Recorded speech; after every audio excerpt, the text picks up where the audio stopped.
हे आमचे घरातले शत्रू आहेत दोघं जण. काँग्रेसला आणि राष्ट्रवादीला वाटत नाही की इथं शिवसेना वाढावी. त्यांनी शिवसेना संपवण्याचा वारंवार जरी आमचा भयचा शत्रू असला तर खरा आमचा शत्रू घरातला कोण असेल तर घरातला शत्रू जयंत पाटील, विशालदादा पाटील, विश्वजित कदम, काँग्रेस आणि राष्ट्रवादी ह्यांची जी पाळंमुळं आहेत. आता इथे बिभीषण फुटल्यावर रावण हरला होता, तसे हे जे बिभीषण आहेत जयंत पाटील, विश्वजित कदम आणि विशालदादा पाटील पहिला ह्यांना संपवणार आहे. कारण काय आहे, विशालदादा पाटलांना अपक्ष निवडून त्यांना आता माज आलाय. त्याचा पालिकेच्या निवडणुकांची रणधुमाळी सुरू झालेली आहे आणि याचबरोबर इथं जी लढाई सुरू होणार आहे ती महाविकास आघाडी विरुद्ध महायुती अशी सुरुवातीला ठरली होती. पण आता सगळेच पक्ष वेगवेगळे लढत आहेत. महाविकास आघाडीमधून शिवसेना बाहेर पडलेली आहे. त्याची नेमकी कारणं काय आहेत याबद्दल आपल्याशी बोलतायत शिवसेनेचे सांगलीचे जिल्हाध्यक्ष विशाल सिंग राजपूत. नमस्कार सर, मुंबई तकमध्ये आपलं स्वागत आहे. नेमकी काय परिस्थिती झाली म्हणून तुम्ही महाविकास आघाडीमधून बाहेर पडला? महाविकास आघाडीसाठी आम्ही इच्छुक होतो. ज्या त्या वेळेला आम्ही सन्माननीय जयंत पाटील साहेब, विशालदादा पाटील, विश्वजित कदम यांच्यासोबत आम्ही बैठका केल्या. त्याप्रमाणे ह्याने आम्हाला विश्वासात घेणार नाही असं मला सुरुवातीलाच वाटल्यामुळं मी 78 जागेची तयारी करून ठेवली होती. महाविकास आघाडी करत असताना आम्ही जयंत पाटील साहेब यांच्याकडं 30 जागेची मागणीसुद्धा केली होती. एकदा विशाल पाटलांसोबत बोललो. विशाल पाटलांनी म्हटलं तुम्ही यादी कमी करून द्या. मग आम्ही 20 लोकांची यादी दिली. विशाल पाटलांच्या घरी परत बोलून गेलं. त्यांनी सांगितलं अजून कमी करा. मग आम्ही 15 लोकांची यादी दिली की बाबा आम्हाला 15 तरी जागा तुम्ही तिथं द्याव्यात. त्याने काय आम्हाला 15 जागा दिल्या नाही. तर अगदी 2 दिवस शेवटला आल्यावर त्यांनी सांगितलं की तुमची यादी द्या आम्हाला, आम्ही एकदा सर्वे करतो आणि क्रॉस चेक करतो. आम्हाला या लोकांच्यावर विश्वास नव्हता पण आम्ही काही नावं किंवा फोन नंबर कुणाला दिलेले नव्हते. पण अगदी शेवटच्या टप्प्यात 2 दिवसाला मग आम्ही 15 लोकांची यादी दिली, नावं दिली, त्यात मोबाईल नंबर दिले. त्याप्रमाणे त्यांचे पक्षाचे जे पदाधिकारी आणि कार्यकर्ते आहेत त्याने आमच्या पदाधिकारी जे काय उमेदवार आहेत त्यांच्या घराकडे माणसं पाठवली. आम्हाला तर सांगितलं की मयूर गोडके किंवा आणि कोणी जाधव आणि कोणी पाटील हे जे उमेदवार हे चालत नाही म्हटले. पण दुसऱ्याच दिवशी यांचे पदाधिकारी त्यांच्या घरी जाऊन की बाबा आम्ही तुम्हाला आर्थिक रसद देतो, काँग्रेसचा हात देतो, पुन्हा तुतारी देतो, तुम्ही आमच्याकडनं उभा राहा आणि आम्ही तुम्हाला निवडून आणतो. पण ज्या वेळेला तुम्हाला जर आमची उमेदवारी चालत नाही तुम्ही आम्हाला जर उत्तर दिलं मग तुम्हाला परत हे उमेदवार कसे काय चालले. जयंत पाटील साहेबांसोबत तर माझ्या 4 बैठका झाल्या. संजय बजाज होते, शेखर माने होते. पण हे महाविकास आघाडीत जे काय घटक पक्ष आहेत राष्ट्रवादी आणि काँग्रेस, ज्या ठिकाणी मुंबईसारख्या ठिकाणी त्यांची ताकद नाही आहे तिथं उद्धव साहेबांना जाऊन मातोश्रीवर जाऊन भेटले. तिथं 15 जागा त्यांनी गोड बोलून घेतल्या. उद्धव साहेबांना शब्द दिला की सांगलीत आम्ही तुम्हाला जागा देतो. त्यांचाही शब्द त्यांनी पाळला नाही. आम्ही भेटलो वारंवार, आमचाही शब्द त्यांनी पाळला नाही. जयंत पाटील, विशालदादा पाटील आणि विश्वजित कदम हे आमच्या घरातली विश्वासघातकी माणसं आहेत. ह्यांनी समाजाला गोड बोलायचं आणि भूल थापा द्यायच्या. मिरजचे तर असे काय प्रकार त्यांनी केलेत की 3 नंबर वार्ड असेल, 4 नंबर असेल, 5 नंबर, कुठं 6 नंबरमध्ये ह्यांनी स्वतःचं पॅनलच लावलं नाही. डायरेक्ट भाजपला बाय देऊन टाकलाय त्यांनी की भाजप तिथं निवडून येते. काही ठिकाणी अजितदादा पवारांचं जे राष्ट्रवादी आहे त्या ठिकाणी काही ठिकाणी बाय दिला आहे. कुठं बघितलं तर महाविकास आघाडी त्यांची केली. काँग्रेस आणि राष्ट्रवादी, शिवसेना समेत तर घेतलेलंच नाही आहे.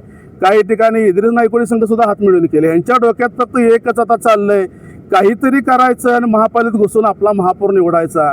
पण साहेब असं महापौर होत नाही. तुमच्या आडवी शिवसेना उद्धव बाळासाहेब ठाकरेंचे वाघ येतो उभारलेत. आमच्या सीटा किती येतील किती येणार नाही ते सांगणार नाही मी तुम्हाला. आम्ही जास्तीत सीटा आमच्या निवडून आणूच, पण तुमच्या जास्तीत जास्त सीटा आम्ही पाडल्याशिवाय पण राहणार नाही. कारण तुम्ही आमचे घरातले विरोधक आहे. पहिला घरातला विरोधक ठेचला पाहिजे आणि मग बाहेरचा विरोधक. आम्हाला वाटायचं की भाजप आपला विरोधक आहे, पण नंतर आम्ही विचार केला भाजप जरी विरोधक असला तर समोरासमोर ते आम्हाला विरोध करतायत. कूटकारस्थान रचत नाहीत. आमच्या याद्या काय मागून घेतल्यानं आता तर नवीन एक पद्धत त्यांनी चालू केली. आम्ही शिवसेनेकडनं 40 उमेदवार उभा केलेत मशाली चिन्ह घेऊन. 7 सीटा पुरस्कृत केलेत. आमच्या उमेदवारांना त्यांना आता पाठलाग करून बाबा पैसे देतो तुम्हाला आणि काय देतो, तुम्ही तुमचे अर्ज मागं घ्या. नवीन पद्धत चालू केली, अर्ज माघारी घ्यायचे. पण असं कुठलाही शिवसैनिक अर्ज माघार घेणार नाही. राष्ट्रवादी आणि काँग्रेसला अगदी आम्ही जमीन दोष केल्याशिवाय इथं शिवसेना गप्प बसणार नाही. तुम्ही शिवसेनेचे जुने नगरसेवक, तुम्ही इथले जुने कार्यकर्ते आहात. काय परिस्थिती आहे आता सध्या ग्राउंडवरती? ग्राउंडवरती परिस्थिती एकतर मुळात भाजप हा जनतेला फसवणारा पक्ष आहे आणि शिवसेनेचे पदाधिकारी यांनी जीवाचं रान करून वार्डात तयारी केली ऐनवेळी या काँग्रेस आणि राष्ट्रवादीवाल्यांनी या ठिकाणी आमचे उमेदवार उसने उमेदवार आमच्याकडनं यादी बघून उमेदवार घेण्याचा प्रयत्न केला. मात्र असं आता चित्र आहे की शिवसेनेचे जे उमेदवार आहेत वार्डात प्रत्येक सांगलीच्या प्रभागामध्ये त्यांनी धास्ती घेतलेली आहे की शिवसेनेचा कार्यकर्ता एक कार्यकर्ता 1000 लोकांना भारी असतो आणि प्रचारात तो आघाडीवर असतो कायम आणि जनतेच्या संपर्कात राहून या ठिकाणी प्रचाराची यंत्रणा धुरा त्यांनी धास्ती घेतलेली आहे राष्ट्रवादी काँग्रेस आणि भाजप आणि काँग्रेसनं. आणि विशाल पाटलांना मी ठामपणे इशारा देतो की पुढच्या इलेक्शनला शिवसेना काय असते ते त्याला दाखवून दिल्याशिवाय आम्ही गप बसणार नाही. त्याला धूळ माती चारल्याशिवाय गप बसणार नाही आम्ही. काँग्रेस आणि राष्ट्रवादीनं भाजप असो किंवा अजितदादांचा गट असो यांच्याशी एक छुपी युती केली आहे जी शिवसेनेच्या विरोधात आहे असं तुम्हाला वाटतं का? आमचं स्पष्ट म्हणणं असं आहे की सांगली मिरज कुपवाड महानगरपालिकेमध्ये जरी आम्हाला काँग्रेस राष्ट्रवादीनं महाआघाडीमध्ये जरी घेतलं नसलं तर आम्ही त्यांचा पूर्णपणे बंदोबस्त शिवसैनिक या नात्यानं करू. आम्ही उद्धव साहेबांना एकच शब्द देतो की तुम्ही मुंबईमध्ये महापौर बसवा शिवसेनेचा, आम्ही सांगलीमध्ये शिवसेनेचा महापौर उद्धव बाळासाहेब ठाकरे गटाचा बसवणार आहे. त्याचबरोबर काँग्रेस राष्ट्रवादी ह्या महाआघाडीला तर आम्ही धूळ शिवसैनिक चारूच, परंतु भाजपसह इतर मित्र पक्षांना सुद्धा त्यांचं पानिपत केल्याशिवाय इथला उद्धव बाळासाहेब ठाकरेचा शिवसैनिक गप असणार नाही. आणि मी अजून ठासून आणि आत्मविश्वासाने सांगतो या सांगली मिरज कुपवाड महानगरपालिकेवर उद्धव बाळासाहेब ठाकरे गटाचा महापौर होणार. आमचे पैलवान जिल्हा प्रमुख विशाल सिंग राजपूत यांच्या नेतृत्वाखाली आम्ही शिवसैनिक एकसंघ आहोत आणि आज आमच्याकडे 50 उमेदवार तयार आहेत. जास्तीत जास्त नगरसेवक निवडून आणू आणि शिवसेनेचाच महापौर होईल एवढा आम्हाला आत्मविश्वास वाटतो. जय हिंद, जय महाराष्ट्र. तुम्हाला काय वाटतं काय परिस्थिती आहे? आत्ताची परिस्थिती म्हणजे BJP आणि काँग्रेस राष्ट्रवादी काँग्रेस हे एक संघच असल्याने आहेत. म्हणजे शिवसेनेला संपवायचं यांचा दुसरा काही उद्देश नाही. म्हणजे जसं काय शिवसेना संपेल तिने उगम पावतील असं वाटत असेल BJPला किंवा हे काँग्रेस राष्ट्रवादीला, पण हे तिने विसरू नयेत की ही जुनी बाळासाहेब ठाकरेंची शिवसेना आहे आणि प्रत्येक गल्लीबोळात प्रत्येक शिवसैनिक जिवंत आहे. आणि हा शिवसैनिक प्रत्येक काँग्रेस आणि राष्ट्रवादी काँग्रेस BJPला तोडून काढल्याशिवाय शांत बसणार नाही. भले आमच्या सीटा कमी असतील किंवा सर्व पद्धतीने आम्ही कमी असो, पण आमची ताकद शिवसेनेची ताकद ही सगळ्यात मोठी ताकद आहे या पूर्ण भागात. म्हणजे असं वाटतंय की BJPला की यांना हे म्हणजे प्रत्येक लोकांना डावलून किंवा काय करून आमच्या वडर समाजाला देखील सर्व पक्षांनी डावललं, पण शिवसेनेने आम्हाला तिकीट दिलं आणि एक अमर निंबाळकर म्हणून त्यांना एक तिकीट दिलं. पण ह्या सर्व पक्षांना आज आमचा समाज पूर्ण 7 ते 8 हजार अख्ख्या वडर कॉलनीत आहे. पूर्ण BJP आणि काँग्रेस राष्ट्रवादी काँग्रेसला कोणीही मतदान करणार नाहीत. हा जे आमच्या समाजाचा म्हणा किंवा कुणाचा असेल एक उद्देश आहे की समाजाला तुम्ही डावलला आहे, समाज तुम्हाला आमचा दाखवून देणारच आहे की आम्ही कोण आहे काय आहे. जे जसं आम्ही दगड फोडतो तसं हा यांचा पक्षातला हे फोडण्याचं आमचं काम राहील. कशी यापुढची तुमची रणनीती असणार आहे? कारण आता तुमच्याकडे मोजके साथीदार हातात आहे तरी मोठा शत्रू आहे. रणनीती आमची व्यवस्थितपणे तयार आहे. आमच्या सोबतीला 3ऱ्या गाड्या आम्ही स्थापन केल्यामुळं राष्ट्र विकास सेना आहे, मनसे आहे. मनसे आणि शिवसेना म्हणजे कार्यकर्ते सगळे आमचे आक्रमक आहेत. आमचे प्रत्येक प्रभाग वार्डामध्ये गटप्रमुख तयार आहेत, बूथप्रमुख तयार आहेत. बूथवर जे लोक म्हणा त्यांच्या याद्यासुद्धा आमच्या तयार आहेत. ज्या प्रभागातनं माणसांचं मतदान घ्यायचं आहे 100 मताला आम्ही आमचे 4-4 शिवसैनिक म्हणजे 25 मताला एक असा शिवसैनिक लावलेला आणि जास्तीत जास्त मतदान करणार. आणि सांगली मिरज आणि कुपवाड महानगरपालिका चालू झाली असून गेले 4 महिन्यापासून आम्ही ह्या महापालिकेसाठी तयारी करतो आहे.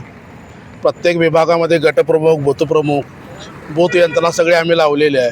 महाविकास आघाडी करायची म्हणून सगळ्यात पहिल्यांदा माझी जयंत पाटील साहेब यांच्याशी बैठक झाली होती. त्यांनी मला शब्द दिला होता की महाविकास आघाडी आपण करायची आहे. त्याच्याबरोबर विश्वजित कदम आणि विशालदादा पाटील यांच्यासोबत पण बैठका झाल्या. त्यांनी सांगितलं सकारात्मक चर्चा झाली आमची, आम्ही तुम्हाला जागा सोडतोय. उद्धव बाळासाहेब ठाकरे पक्षाला आम्ही सोबत घेऊन जातो त्याने आम्हाला शब्द दिला. शब्द दिल्यानंतर आमच्या 3-4 बैठका झाल्या. आम्ही पहिल्यांदा 30 जागेची मागणी केली होती. त्याच्यानंतर त्यांनी सांगितले की जरा जागा कमी करून मागा, आमच्या दुसऱ्याही पक्षांना द्यायच्या आहेत. मग आम्ही 20 जागेची मागणी केली. परत त्यांनी आणि आम्ही 15 जागेची मागणी केली की बाबा आमचे हे तर पदाधिकारी ह्यांना तर जागा द्यायलाच बघा. आमचा शिवसैनिक 5 वर्ष आमचा पक्ष सांभाळत असतो, ह्यांना जर आम्ही न्याय नाही देऊ शकलो तर शिवसेना सांभाळून काय उपयोग आहे असं सांगितलं. त्यांनी सांगितलं ठीक आहे आम्ही सर्वे करतो, तुमच्या याद्या द्या. ह्यांच्यावर आमचा विश्वास नव्हता की बाबा ही याद्या घेऊन मागच्या वेळेला पण ह्याने आम्हाला फसवलं होतं. ह्याला आम्ही ठीक आहे म्हटलं तर अगदी 2 दिवसावर आल्यानंतर आम्ही त्यांना याद्या दिल्या. याद्या दिल्यानंतर त्या याद्यातली नावं जे निवडून येणार तशी बघितली. त्या प्रत्येक आमच्या शिवसैनिकाला यांनी गाठभेट घेतली की बाबा तुम्ही काँग्रेसकडनं लढा, तुम्ही राष्ट्रवादीकडनं लढा, आम्ही तुम्हाला आर्थिक पैसे देऊ, पक्षाचं काय असेल ते सामान देऊन तुम्हाला मदत करून निवडून आणू. त्याने आम्हाला त्या उमेदवारांना सांगितलं. आमच्यातले काय उमेदवार फुटले त्या उमेदवार जिल्हा प्रमुख या नात्याने त्यांनी मला कळवलं की बाबा असं असं भेटायला असं सांगायला लागलेत. त्यावेळेला आम्ही त्यांना विचारलं तर तशी काय भूमिका आमची नाही आहे, सहज बोलले, चेष्टावर बोलले त्यांनी सांगितलं. अगदी आता उद्या अर्ज भरायचा आहे, त्या आम्ही रात्री 11 वाजता संजय बजाज साहेबांच्या घरी गेलो. तिथं जयंत पाटील होते, विशालदादा पाटील आणि विश्वजित कदम हे देखील होते. त्यांना विचारलं काय करायचं, आपण कसं करायचं, तुम्ही तर आम्हाला सारखं गाठीबिटी घेताय, जागा देत नाही आणि आमच्याच लोकांना तुम्ही तुमच्या पक्षात बोलाल, ही कसली पद्धत तुम्ही काढली आहे. त्यांनी म्हटलं नाही आम्ही क्रॉस चेक करतो, सर्वे करतो, पण ते सर्वे वगैरे काही नव्हतं. त्यांनी फक्त ती लोकं फोडून त्यांच्या डायरेक्ट. कारण का तर आता सांगली जिल्ह्यामध्ये काँग्रेस आणि राष्ट्रवादीची ताकद मुळीच राहिलेली नाही आहे. जरी आमची महाविकास आघाडी असली काँग्रेस राष्ट्रवादीसोबत, हे आमचे घरातले शत्रू आहेत दोघंजण. काँग्रेसला आणि राष्ट्रवादीला वाटत नाही की इथं शिवसेना वाढावी. त्यांनी शिवसेना संपवण्याचा वारंवार प्रयत्न केला आहे, पण जेवढा शिवसेना संपवायचा प्रयत्न तेवढ्याच ताकदीनं शिवसेना परत उभारून आलेली आहे. या ठिकाणी इथं शिवसेना संपणार नाही. भाजप जरी आमचा भयचा शत्रू असला तर खरा आमचा शत्रू घरातला कोण असेल तर घरातला शत्रू जयंत पाटील, विशालदादा पाटील, विश्वजित कदम, काँग्रेस आणि राष्ट्रवादी ह्यांची जी पाळंमुळं आहेत ती आता इथली संपलेली आहेत. त्यांचे जे लोक होते ते सगळे मिरज पॅटर्नमध्ये अजितदादा पवार यांच्या राष्ट्रवादीत गेलेले आहेत. त्यांच्यावर आता उमेदवार कोण राहिलेले नाहीत. त्याच्यामुळे त्याने आमच्यातील लोक फोडायचा प्रयत्न केला, आमची लोक फुटली नाहीत. मी आज या ठिकाणी 40 उमेदवारांना AB फॉर्ममध्ये येऊन उमेदवार लढवतोय. 7 लोकांना मी हे करतोय, पुरस्कृत करतोय. 7 लोक म्हणजे 27 लोकांची आमची यादी तयार झालेली आहे. आता त्याने नवीन डाव आखला आहे की आमच्यातील लोक फोडायचे आणि अर्ज माघार घ्यायला लावायचे. माझे 20च्या आसपास नगरसेवक निवडून येतील, माझा महापौर होऊ शकतो.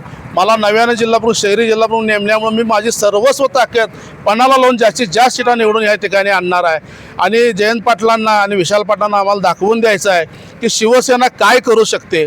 या ठिकाणी जरी आम्ही भाजपला समोरनं विरोध केला असला, भाजप हा बाहेरचा विरोध आहे, घरातला पहिला शत्रू, ह्याला पहिला संपवायला पाहिजे. जसं रामायणात बिभीषण फुटल्यावर रावण हरला होता, तसे हे जे बिभीषण आहेत जयंत पाटील, विश्वजित कदम आणि विशालदादा पाटील, पहिला ह्यांना संपवणार आहे. कारण काय आहे, विशालदादा पाटलांना अपक्ष निवडणार, त्यांना आता माज आला आहे त्याचा की बाबा मी निवडणार तर काय, मी काय करेल हम करेल कायदा. त्याने प्रत्येक वेळेला तिथं जयंत पाटलाला पण काही ठिकाणी दाबलं आहे. त्याने त्यांच्याही लोकांना उमेदवार द्यायला दिलं नाही. त्यांना तर ॲक्च्युली इथं ते महाविकास आघाडी करायचीच नव्हती, त्यांना वसंत आघाडी करायची. त्यांनी तसं रजिस्ट्रेशनसुद्धा करून ठेवलं आहे वसंत आघाडीचं. त्यांना सगळे पक्ष एकत्र घेऊन आपला बालेकिल्ला लढवायचा. वसंतदादा पाटलाचं नाव फार मोठं होतं, त्यांच्या नावाबरोबर काय नाव ठेवलं नाही. सगळं महाराष्ट्राचं राजकारण सांगलीतनं चालत होतं वसंतदादाच्या टायमाला. पण आता विशालदादांनी काय राजकारण करून दिले, अतिशय घाणेरडं राजकारण चालू आहे. प्रत्येक प्रभागामध्ये सगळ्याला मॅनेज कुस्त्या, नुरा कुस्त्या करून टाकलेत त्यांनी. 3 आणि 4 मध्ये त्यांनी सीटा लावल्यात. भाजपला सोडला इथं प्रभाग, त्यांचं पॅनलच नाही तिथं. प्रभाग 5-6 मध्ये मैत्रीपूर्ण लढत, म्हणजे तिथं अजितदादाची पण लोक लढतील आणि ह्यांची पण लोक लढतील. मग प्रत्येक ठिकाणी तुम्ही असे ॲडजस्टमेंट का केले. ह्याने काय केलं, सगळ्याला परत लोकसभेला ज्या ज्या पक्षाच्या लोकांनी यांना मदत केली त्या प्रत्येक पक्षाला ह्याने तिथं नगरसेवक निवडून यायसाठी अभय दिलेला आहे. पण त्यांनी जरी अभय दिला असेल तर ह्या अभय कसं मोडून काढायचं हा शिवसेनेत त्यांना दाखवून दिल्याशिवाय राहणार नाही. मिरज असू दे, सांगली असू दे, कुपवाड असू दे, प्रत्येक ठिकाणी त्या ठिकाणी मी माझ्या सीटा लावल्या. जिथं मला सीटा कमी पडल्या आहेत पॅनलला तिथं मी पुरस्कृत करतोय. सगळ्यात पहिला राष्ट्रवादी आणि काँग्रेस भुई सपाट करणार मी इथं, आणि मग भाजप. ह्या पद्धतीनंच शिवसैनिक काम. सगळ्या माझ्या शिवसैनिकांना मी आदेश दिला आहे, महाविकास आघाडीला कुणालाही राष्ट्रवादीला काँग्रेसला मदत करायचं नाही, यांची आपण सीटा पाडायच्या म्हणजे पाडायच्याच. सांगली, मिरज, कुपवाड महानगरपालिकेचं आता महायुद्ध सुरू झालेलं आहे. आणि आत्ताच आमच्या जिल्हा प्रमुखांनी सांगितल्याप्रमाणे आमच्या आस्थनीतले साप जे आहेत, जे राष्ट्रवादी काँग्रेस आणि काँग्रेस यांनी आता वळवळ करायला सुरुवात केलेली आहे.